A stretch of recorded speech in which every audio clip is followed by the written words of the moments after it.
ang pagtuturo kay Ate Joby magmotor. Na to, hinayaan ko na si ating umikot ng mag-isa.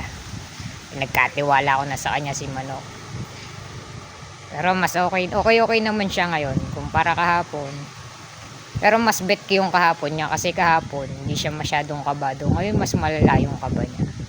Pero siguro paglipas ng mga oras, makukuha at makukuha niya rin. Kasi sobrang desidido naman siya matuto eh. Kaya alam ko na magagawa niya. Yun.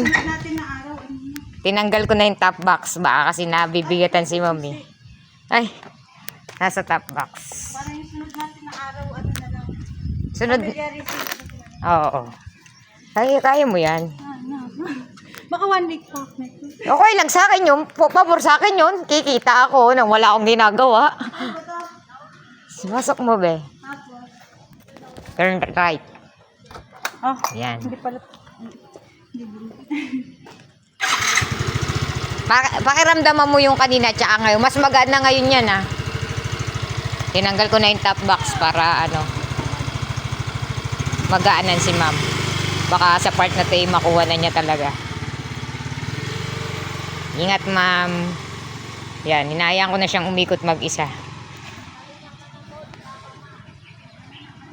Iniikot niya yan simula dyan. Paikot. Nang ganun. Hanggang doon. Yan. Hanggang makabalik siya dito. Tinanggal ko na yung top box. Dala-dala ko yung paninda ko para ako naglayas. Yun, habang si ma'am nagmamaneho ako dito, chill lang. Inaantay ko siya kasi mas nakikita ko na pag mas may nakatingin sa kanya or mas may nagbabantay sa kanya, mas kinakabahan siya. Kaya, ito, relax lang ako dito. Ayun si ma'am, oh. Nasaan na si ma'am? Ayun, oh. Ayun siya. Ayan, oh. Ako, relax lang dito. Ayun siya. Nagmamaneho siya ngayon. Tayin ko na lang siya matapos. Kasi medyo mas kaya naman na niya mag-isa, eh. Mas komportable siya pag mag-isa.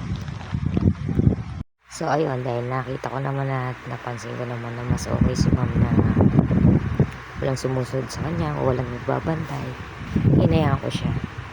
Tamang TikTok muna habang nag-aantay kay ma'am. Haba nga ng oras ni ma'am, eh. Nakakadalawang oras na siya ngayon. Enjoy na enjoy siya.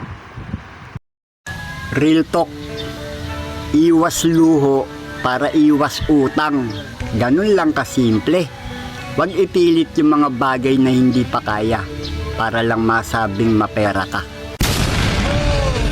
Ang tao kapag walang pera'y napapraning. Di lamang gagawin. For watching, please follow, like, and share.